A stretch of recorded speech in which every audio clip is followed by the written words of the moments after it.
What's up, everybody? Welcome to Moxie Bets presented by Caesar Sportsbook. I'm Katie Mox. I know I look a little worse for wear today. It's not because my 49ers have lost 3 in a row, although that does contribute to my general unhappiness.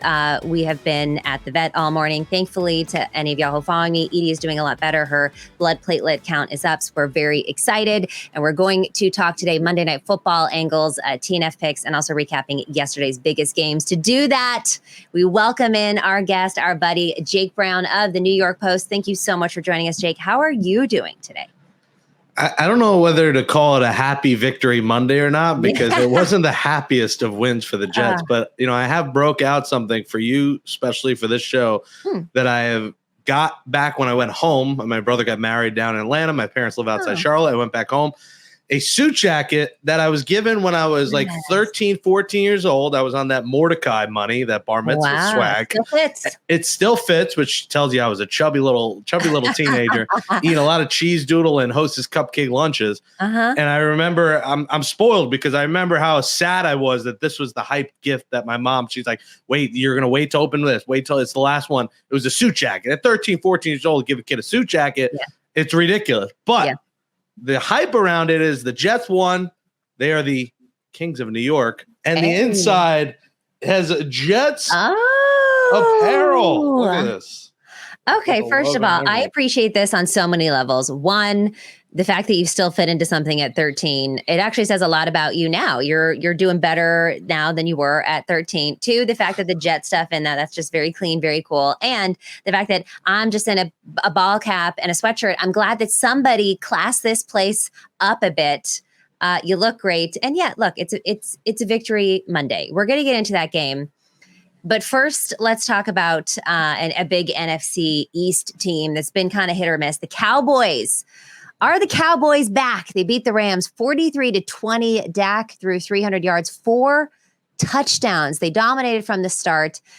Look, I think this Rams team is kind of better than everybody thought they were going to be. I thought that this was going to be a closer game than it was. Of course, Matt Stafford suffered a thumb injury, TBD on the timetable for recovery from him. But what did you think about the Cowboys? Were you impressed, or is this just a team that, like, you know, you're on a roller coaster and you don't really believe in them still? It's not that I don't believe in them. I don't think they're a Super Bowl contender. They're going to make the playoffs. They'll maybe win a playoff game, but until they can win multiple playoff games, we've never seen it. I'd look at it more to the fact that Matthew Stafford was playing hurt. Like, to play on your throwing hand with a thumb injury, I mean, is impossible. I have a paper cut. I couldn't throw a football. So, you know, that's a difficult task. And you're going up against guys like Micah Parsons. That's already a difficult task in itself.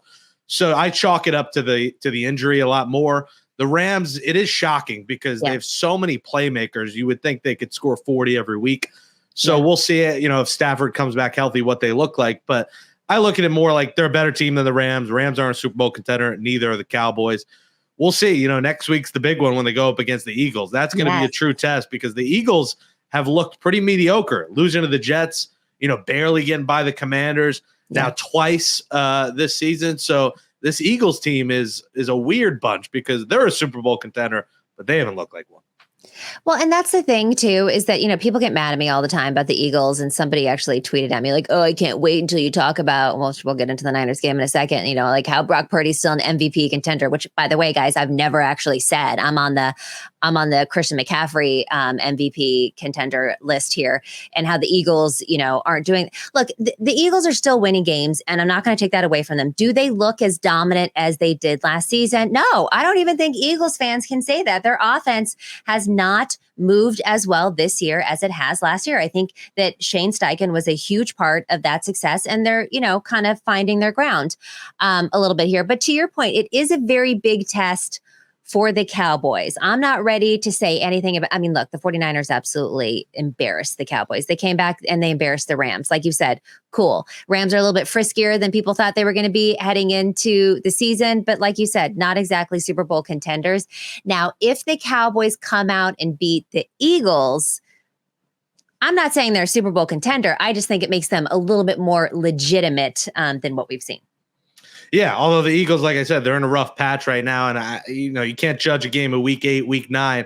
like a Super Bowl. But yeah, this is the statement game for them that they can make here because they've had some okay wins, but nothing to write home about. You beat the Giants, you beat Zach Wilson, in a first week out, realizing he's the starter for the rest of the year, which who knows if that's the case. We'll talk about that later if that will be the case. But, they've had a couple gimme wins. This one going up against a hurt quarterback. So that's a statement. You go up against a healthier team. They're getting healthy. I want to see them. That's their test next week. Yeah. Okay. So the line just came out and Eagles are favored, just basically home field advantage, a field goal here, minus 160 on the money line. This total 46. Any early thoughts on that game? I mean, I would be tempted to lay the 3 with Philadelphia just because Dallas has been so hit or miss. This total, though, 46. I like the over. I think it's going to be a shootout. I mean, we're seeing these teams score 30, 35 easily. So I would lock the over. I don't know if I'd touch the spread, but I might buy the half point. What do you say? It's -3 right now? Yeah, maybe 2.5. I would take 2.5. Yeah, I'll take the Eagles. All right, well, let's talk about your jacket here. Jets defeat the Giants in overtime in a thrilling 13-10 win. Look, are the Jets the kings of New York? I mean, sure. I don't know how much weight that royalty has, but I would say yes, considering they just won. More Aaron Rodgers in the pregame throwing.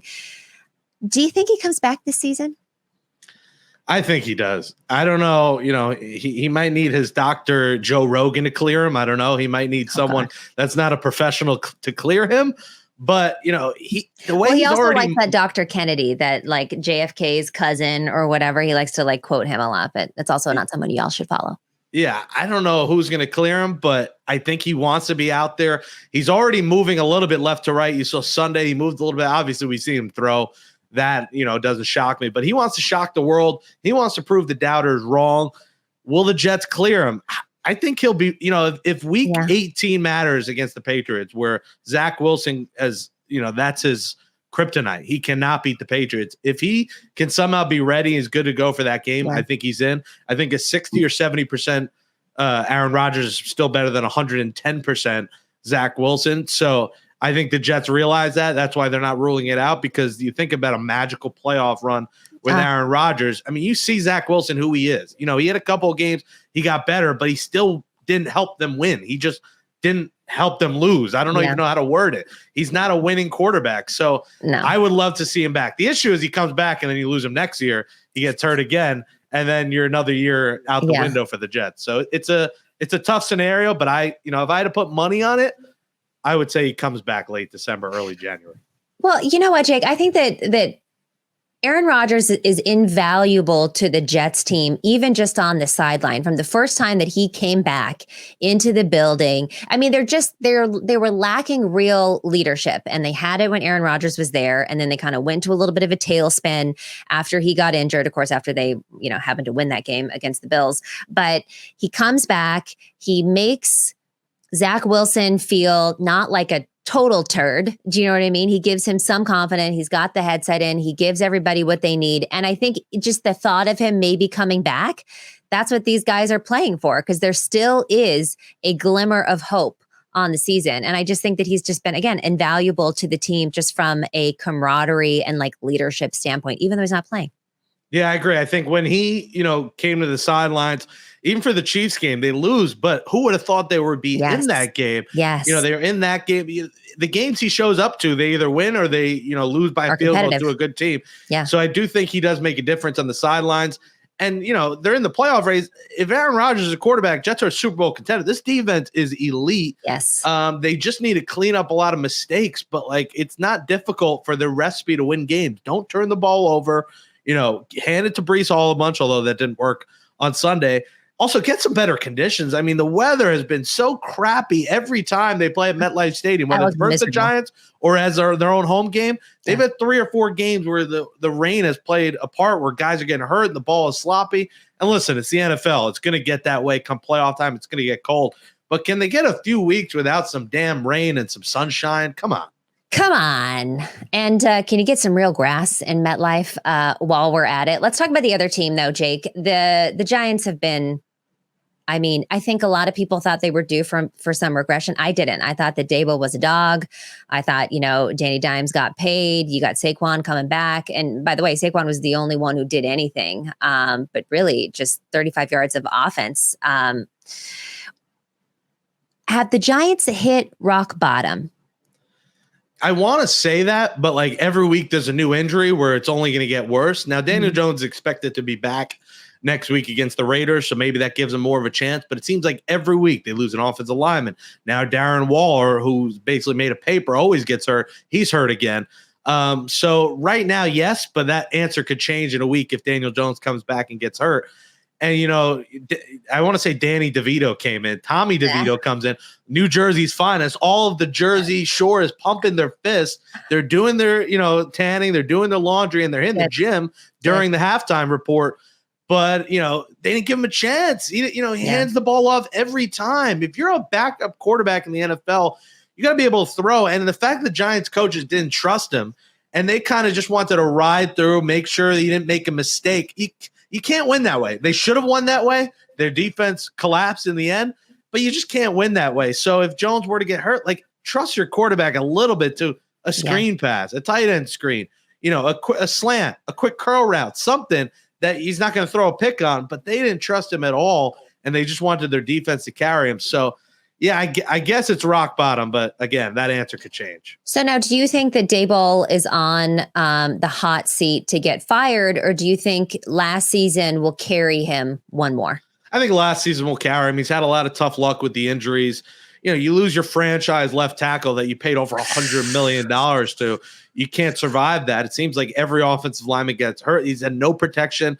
Jones is getting hit early and often. Yeah.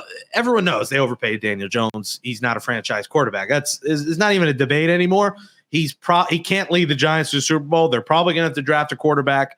He's serviceable to maybe get you to the playoffs, but he doesn't look like a championship quarterback. So Brian Daboll's not in the hot seat. I know some Giants fans are, every button he's pushed is wrong. Yesterday, 2 4th and 1, didn't go for it either time. Last year, he did that in week 1. The fact you're 2-5, bro. 4th and 1 there, and then you're up 3. Go for it. You get the yard, the game's over. You don't get the yard. The Jets have it at the 17 and still got to drive down the field and kick that field goal. So I thought that was a brutal decision. He was playing a preventive coaching style. And my dad always said, you play a prevent, it prevents yourself from winning. And he prevented himself from winning. So that's a mythical Bob Brown quote. And he said, the power of the pen will get you places in the writing world. So Bob Brown. I love that you have a voice for your dad too. It's perfect. He sounds like definitely like an all-knowing type of guy.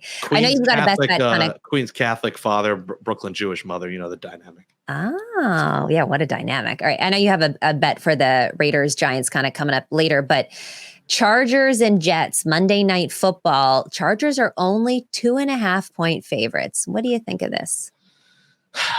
I think the Chargers are going to charge. I don't know. I think the Jets are going to get it right this week. I think some colder weather. I believe it said it was going to be around 40. So the Chargers got to come to the East Coast. Never easy for a West Coast game coming here. I know their offense looked explosive, but this Jets defense has looked explosive. I think Herbert's going to throw some balls down the field. He does this a lot. He just chucks it down the field. You can't do that with Sauce Gardner and DJ Reed back there. Jordan Whitehead playing well. So shockingly, as bad as the Jets look, taking Jets money line on Monday night. Not even the points. You Jets put on the outright. Jacket. You're feeling dangerous. All right. Yeah. Let me do a little Victor Cruz salsa after the Jets beat the Giants yesterday. I don't know why. I just think Salah's going to whip their butt into shape, and they're going to force a couple of big turnovers, and Zach has to play better. He cannot play worse, and they got to trust him to throw the ball down the field. Look what they did in overtime there. You chuck it. See what happens. Interference. Yeah. Boom. Game over. That's all you got to do. Just take a chance down the field. That's what I liked about Tyrod Taylor the last few weeks. He at least took chances. While they were losing, he at least threw the ball down the field. So I think they take a few chances, their defense forces a couple picks, and somehow, some way, the Chargers charge and the Jets win. Well, look, it's a home game. It's prime time. Aaron Rodgers is going to be there. So like we said, they will either be competitive or lose. But I like this. And I'm curious also if maybe Kirk Cousins is going to give old Aaron Rodgers a call now that he has tore his Achilles as well, which is just I was sad when it happened to Aaron Rodgers. I'm sad when it happens to Kirk Cousins, even though they just, beat up on my 49ers. Kirk is just such a nice guy. You know what's crazy about Kirk is it was his first injury since October 3rd, 2009. 14 years ago. I was 18 years old, just sipped my first alcoholic drink. I kissed a girl for the first time. I was 18 years old. He missed one game, and it was that second season at Michigan State with a sprained ankle. Besides the COVID year, he missed a game. But like one injury in 14 years, that shows you, Katie, how bizarre this season is. We are on 11 teams who are on their backup third or fourth string quarterback. That's almost a third of the league. So you talk about the turf. I think there just needs to be whatever grass for every team, every stadium. The NFL has so much money. I believe they can afford it. Listen, I'm not a financial advisor. Don't listen to my financial advice, but I could believe that the NFL could afford a safer playing field across the board, because a third of the league, and that's just quarterback. We are not talking offensive line receivers. A third of the league is second, third, and fourth string quarterbacks. That is alarming. Completely alarming. And first of all, I can't even believe that he hasn't been injured in 14 years. I mean, we all watched the quarterback series. Shout out to our friends here at Omaha Productions, where he clearly was, in the cold tubs, in the hot tubs, getting the massages, doing all the things. But wow, 14 years. But yeah, just such a bummer, because he kind of felt like, even though Jefferson is on IR for the hamstring, Addison was stepping up. You saw Cam Akers kind of starting to step up a little bit. And then now it's just like the season is shot for the Vikings. Another very interesting game and upset. The Broncos broke the streak and upset the Chiefs 24-9. The Chiefs gave up 3 fumbles, plus Mahomes had 2 interceptions. Taylor Swift was not there, which, as we know, when Taylor Swift is there, they play better. Now, look, Sean Payton has caught a lot of heat, right? And they'd lost, 10 straight games in a row or something crazy, or maybe it's just to the Chiefs. But they're starting to click. It seems like the Broncos, look at the defense. The Broncos defense was better than the 49ers defense yesterday. This was the defense that gave up 70 points to the Miami Dolphins, and now they hold Patrick Mahomes to 9. Are the Broncos back? It's an anomaly. I think Patrick Mahomes was sick coming into this game. You're not going to sit out because you're sick, but he was nowhere near 100%. Yeah. I think you just chalk this one up to it's just a random upset. I don't think it means the Broncos are back. I don't think it means the Chiefs are doomed. The Chiefs are still 6-2. These games happen. Anyone in the NFL could win any given week. I think that's what happened. I don't think Mahomes are ready. And I think the Chiefs need help. I think they gotta, before this deadline Tuesday, get a receiver.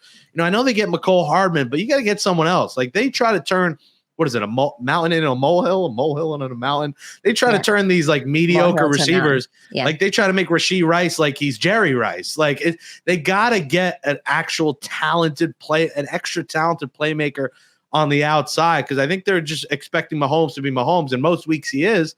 But when you don't have, besides Kelsey, this all-world receiver, look at a lot of their guys. These aren't top receivers. Kadarius Toney, Rice, Sky Moore. Like, Travis Kelsey is essentially their number one receiver as a tight end. So I think their organization's got to get them some help and realize Patrick Mahomes sometimes can be human.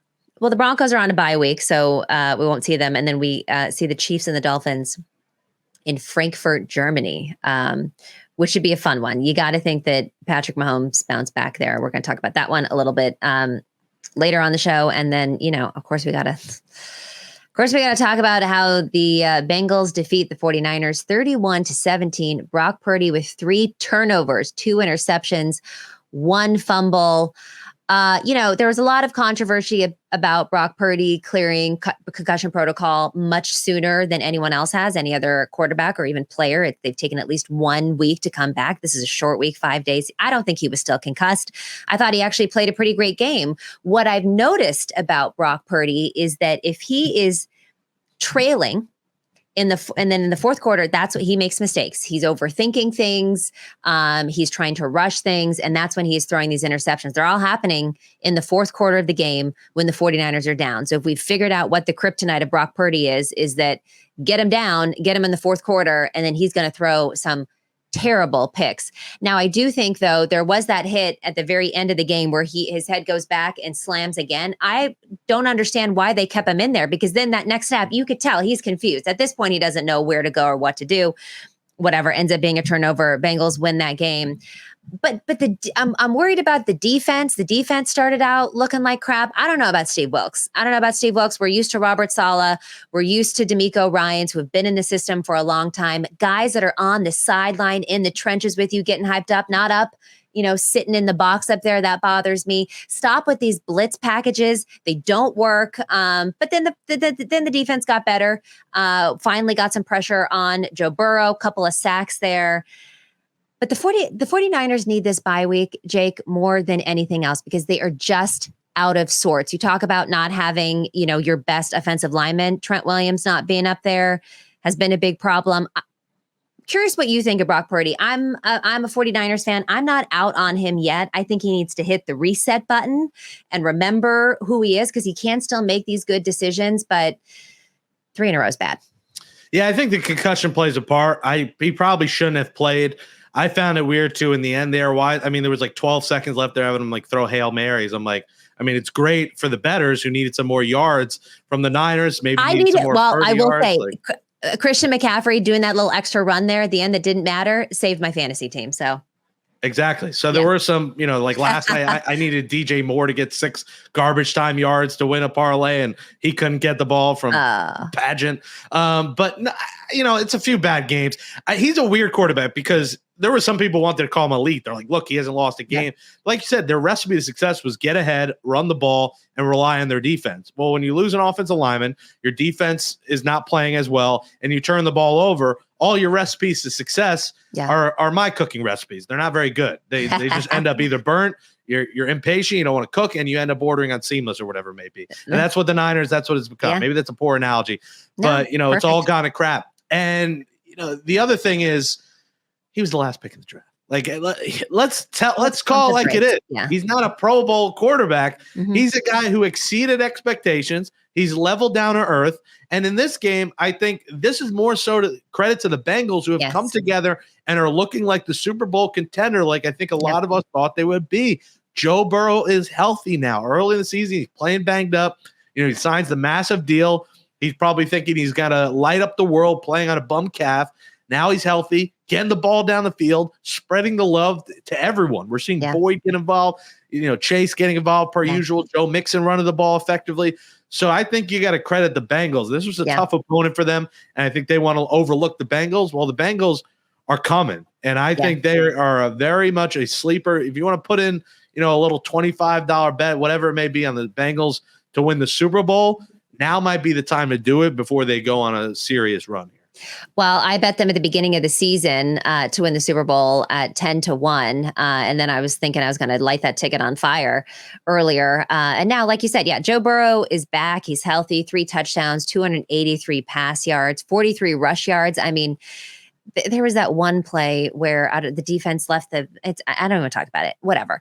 Joe Burrow's back. I still got my Super Bowl ticket on him. The 49ers, I'm not entirely worried about them yet. They got a lot of things they got to figure out. The bye week could not come at a better time. The Bengals face the Bills next week as 1.5-point favorites, obviously in a very emotional game. The last 2 times that these teams saw each other in the regular season was the DeMar Hamlin game.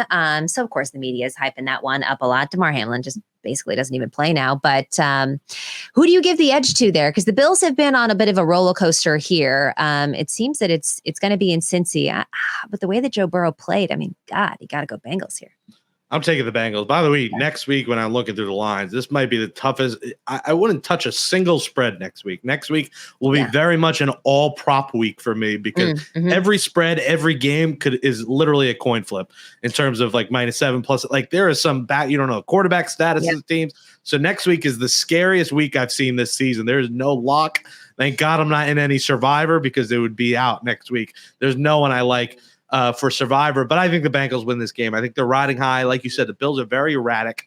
And, Bills lose, Jets win.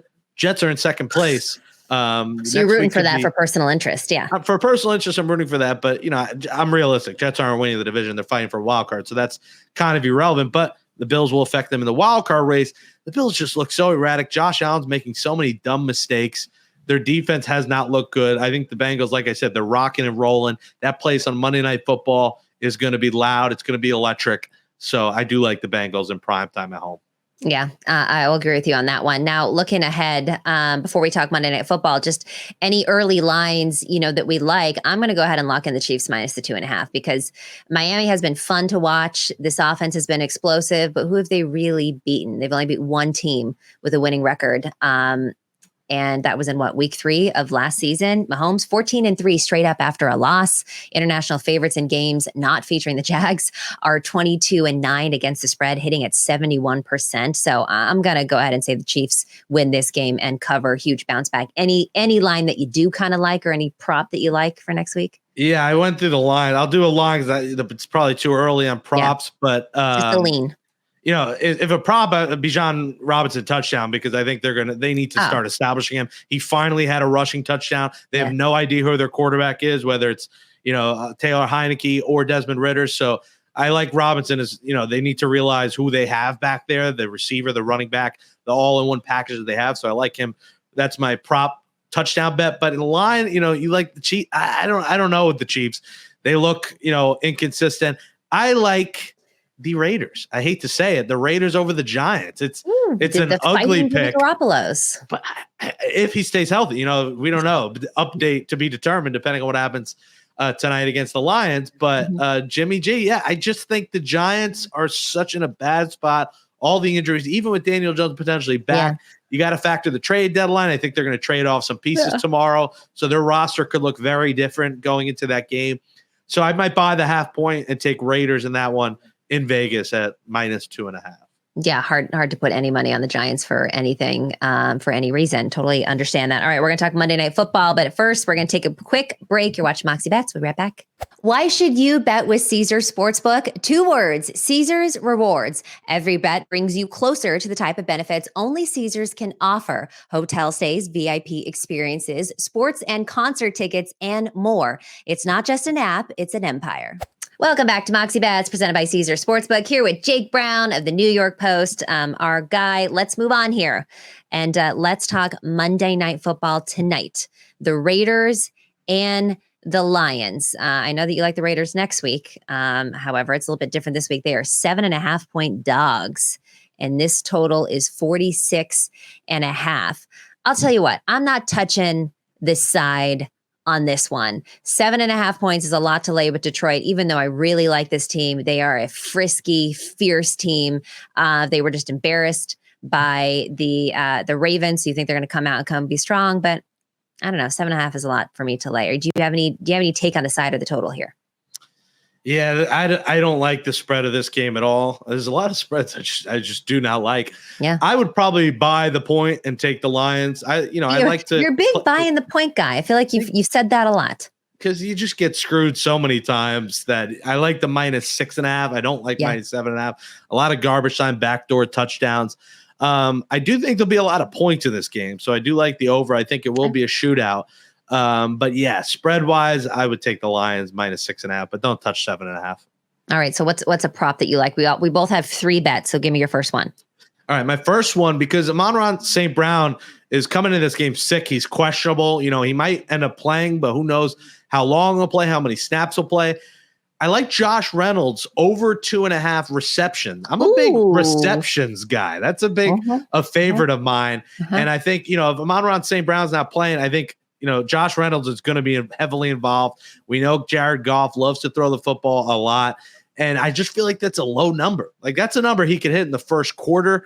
I'll give you a season. The only time he hasn't hit that number is last week where he had 2 catches. Otherwise, 3, 4, 3, 5, 4, 3, 3, 5, 6, 6, 7 in terms of targets. So only one of the games this season he hasn't hit that, but he had 3 targets and 43 yards. So again, I think that's easy, and I think you'll be cashing out in the first half on that bet for the first. Well, I love that, and my bet goes hand in hand. I'm going to take Goff over 32.5 pass attempts. It's at minus 121, and honestly, this feels a little low on his pass attempts. He's had at least 35 pass attempts in 5 of 7 games this season, 53 in their loss versus the Ravens. Still no Montgomery, so the run game is going to be limited, even with Gibbs, and we've seen Gibbs unleashed a little bit, which we're all happy about, especially fantasy managers.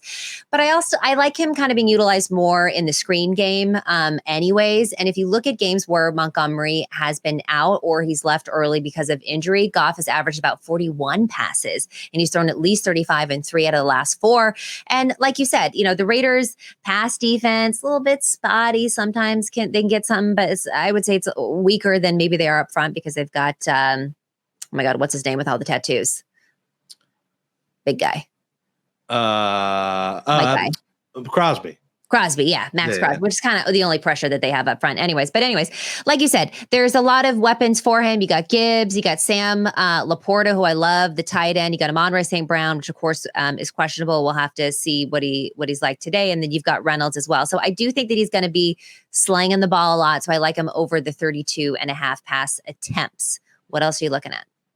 All right, this one a little risky, but again, reception number, I like it. Austin Hooper, over 1.5 receptions at plus money. Oh.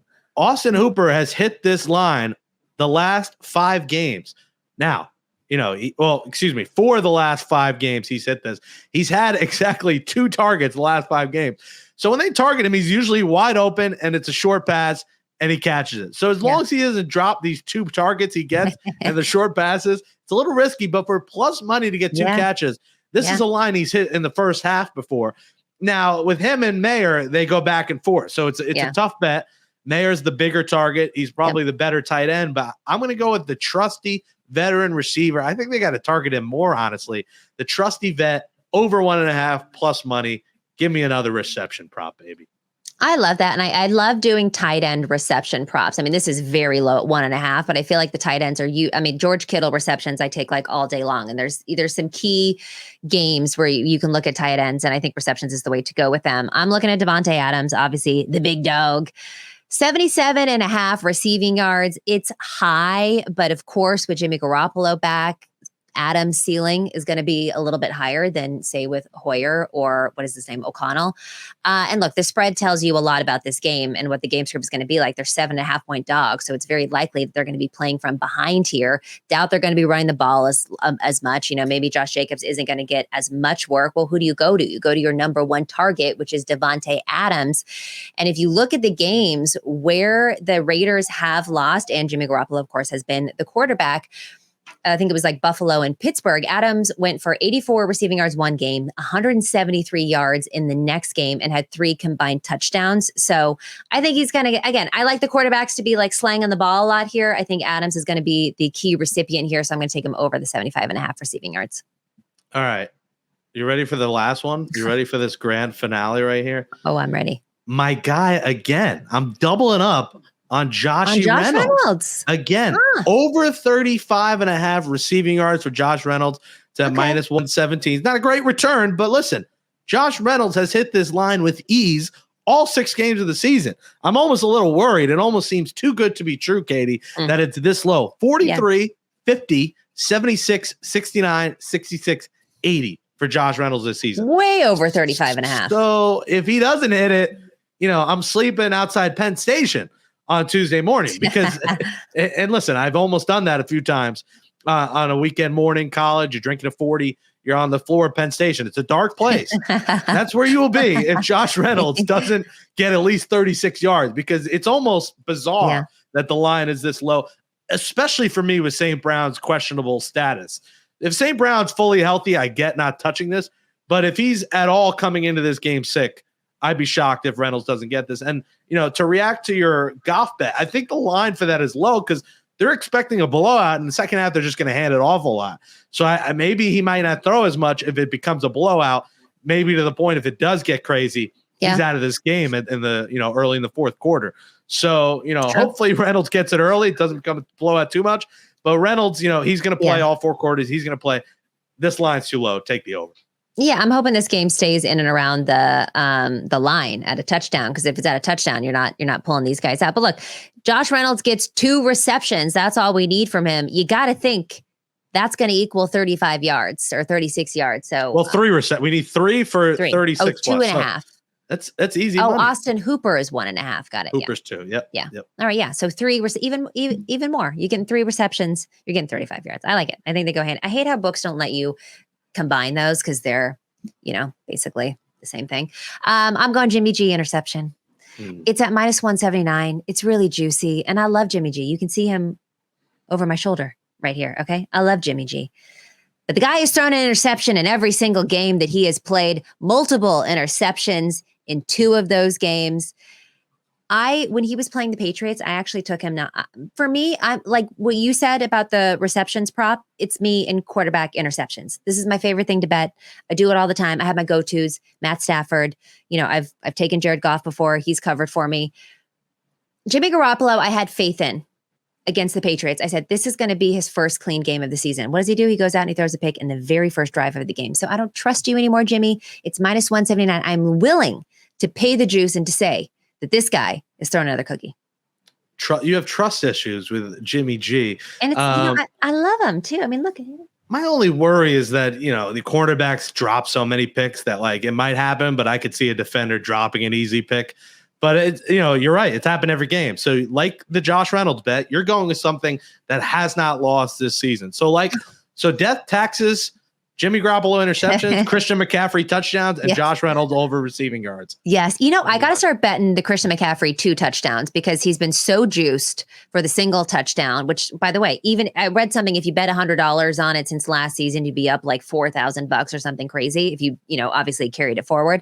But, or like, maybe I think it's $4 million. I don't 400 think it's 400 or 400,000. Yeah. It's something like really insane, not 4,000, but it's like, it's like $500,000 basically if you were carrying all that forward.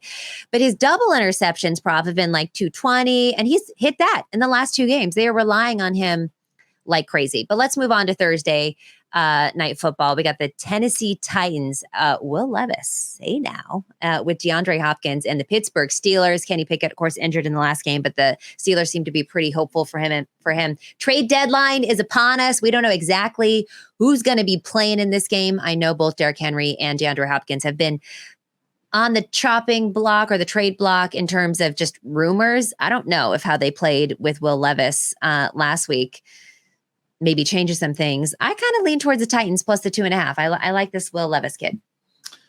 You know me, buying that point, making it plus 3.5. Well, the odds might change. I like that. I don't think Kenny Pickett's going to play. I think on a short week with a rib injury, that's an impossible ask to ask him 3 to 4 days later to be ready to go. And you want to talk about lock of a bet. Mitchell Trubisky interception becomes a lock because that man, he is the guy who I once wanted as a Jets backup quarterback. And I have to eat my words. I said on my show, Gangs All Here with Kaz, and he was like, what's your fascination with Mitchell Trubisky? I'm like, I don't know. He runs with the ball. I like quarterbacks that could run with the football.